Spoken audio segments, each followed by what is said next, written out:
Welcome back to WorldScope Today, where we bring history's pivotal moments into sharp focus. In this segment, we examine a dramatic chapter from the American Civil War, a confrontation marked by fierce bravery, missed opportunities, and a landscape forever changed. It was September of 1864. The Army led by General William T. Sherman had taken control of Atlanta. Federal troops, filled with excitement, set up camp around the captured city, feeling sure that triumph was near. The fall of Atlanta all but secured President Abraham Lincoln's bid for re-election, which in turn ensured the war would be fought through to its conclusion. Across the southern states, a deep sense of despair settled over the civilian population. Within the Confederate Army of Tennessee, spirits were low, and some soldiers began to doubt whether they could continue the fight. Yet their commander, General John Hood, saw the situation differently. He was convinced that his force of 33,000 men could compel Sherman to pull back into Tennessee by severing his supply routes. In the final days of September, Hood shifted his troops northward, targeting the rail line between Big Shanty and Tunnel Hill, tearing up tracks and overrunning Union posts along the route.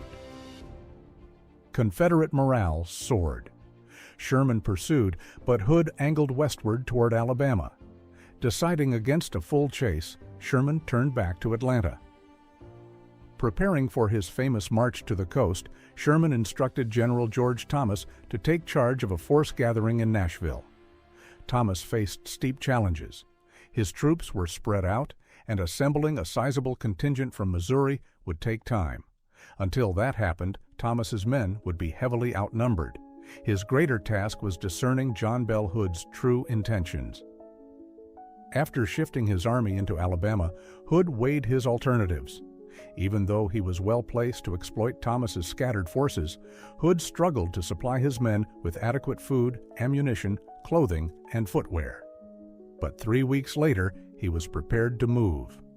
His army crossed the Tennessee River, hoping to reclaim the state and alter the war's momentum. A significant portion of Thomas's forces, led by General John Schofield, roughly 30,000 strong, advanced to Columbia, Tennessee, and established strong defenses around the town. Hood maneuvered to outflank Schofield, ordering his artillery and infantry under General Stephen D. Lee to keep Schofield occupied, while he directed the main body of his infantry north toward Spring Hill.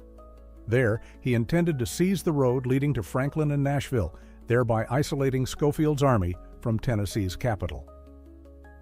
General Nathan Bedford Forrest's cavalry pushed toward Spring Hill from the east, scattering Union cavalry in the process.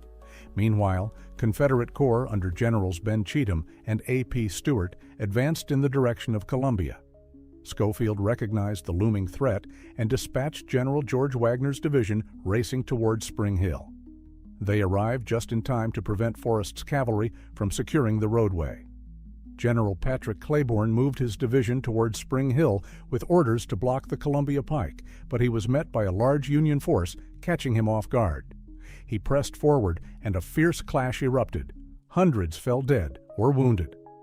Acting on Hood's orders, General William Bates's division headed toward the Columbia Pike, but Cheatham grew concerned about the gap between his divisions and ordered Bates to link up with Claiborne's left flank. Confused by the conflicting instructions, Bates sought clarification. Cheatham reacted furiously, threatening Bates with disciplinary action. Bates advanced toward Claiborne, stationed pickets overlooking the pike, and settled into camp with the rest of the corps. General Stewart's corps moved north to block the pike above the town, but amid the darkness and chaos, they encamped several hundred yards short of their target. Schofield evacuated the Columbia area, boldly marching his main force up the Columbia Pike directly past the Confederates camped at Rippavilla. The Union troops, their nerves taut, spotted Confederate campfires and overheard voices as they advanced along the road. In one of the war's most remarkable blunders, disarray within the Confederate command allowed a massive Union force to slip away. As dawn arrived on November 30th, a frustrated Hood met with his officers after realizing Schofield had slipped past during the night. Hood hoped for one more opportunity to catch Schofield before he could reach Nashville. Wagner's division guarded the rear of Schofield's column, while the remainder of the exhausted Union Army continued north toward Franklin. Upon arrival, Schofield learned the bridge over the Harpeth River required repairs before his men could cross. He ordered a halt. Union troops prepared defensive positions on the edge of town in anticipation of a Confederate assault. Schofield established his headquarters on the river's north bank at Fort Granger, a defensive structure built in 1863. Wagner's men occupied an advanced position halfway between Winstead Hill and Franklin, straddling the Columbia Pike.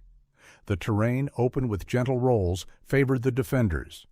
Troops closer to the town constructed fieldworks and placed abatis in front of their lines.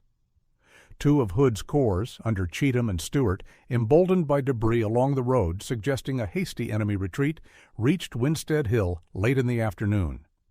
S. D. Lee's corps and most of the Army's artillery remained hours away, yet Hood gave the order to attack. His senior commanders were stunned. Before them lay 2 miles of open ground, a strong skirmish line, and fieldworks manned by Schofield's veterans.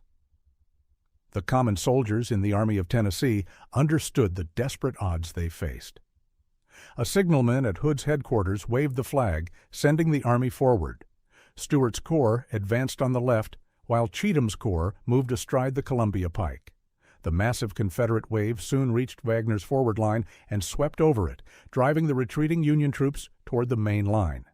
The Confederates pressed forward closely behind the fleeing Federals, shouting, determined to break through. Stewart's men slammed into the main Union line and became tangled in an abatis fashioned from Osage orange branches. With their forward progress halted, Stewart's soldiers fell in heaps under the fire of the Northern troops. Union officers tried to hold their fire until Wagner's retreating men reached safety, but some opened up prematurely.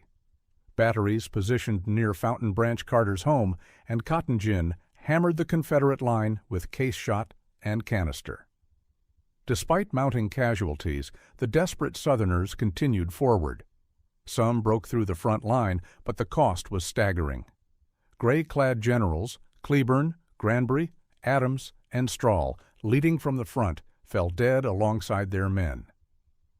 Though the front infantry line began to waver, artillery on both sides of the pike poured devastating fire into the Confederates, while a second infantry line composed of Green Missouri troops and soldiers from Kentucky and Tennessee held steady.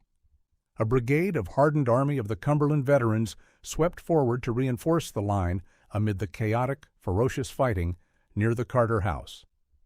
As night fell, combat persisted, with Confederates on one side of the trench and Federals on the other.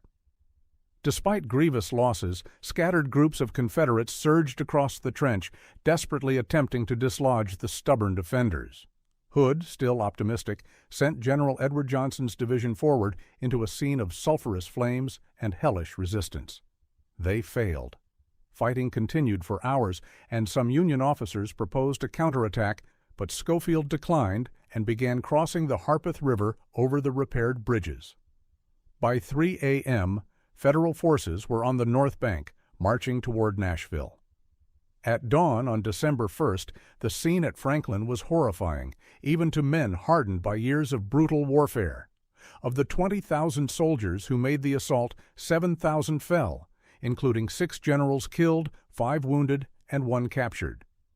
Schofield counted nearly 2,500 casualties. That same day, A.J. Smith's corps arrived by transport boats at Nashville.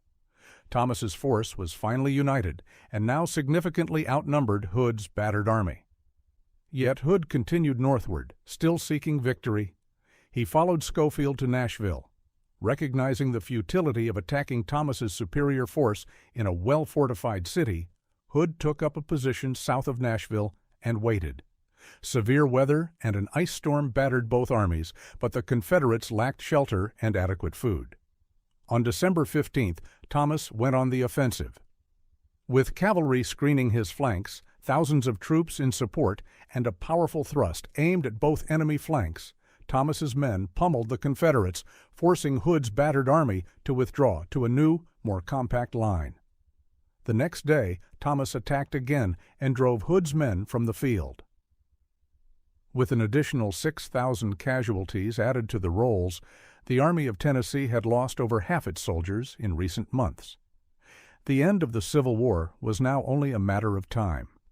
Today, thanks to the dedication of preservationists, the Franklin battlefield stands as a powerful testament to reclamation and remembrance. Visitors can walk the grounds at the Carter House, Carnton, Winstead Hill, Fort Granger, Ripa Villa, and Fort Negley, places that invite reflection on the sheer impossibility of what unfolded during the Civil War's harrowing final months. If you appreciate in-depth explorations of history's defining moments, be sure to subscribe to WorldScope Today for more stories that bring the past into focus.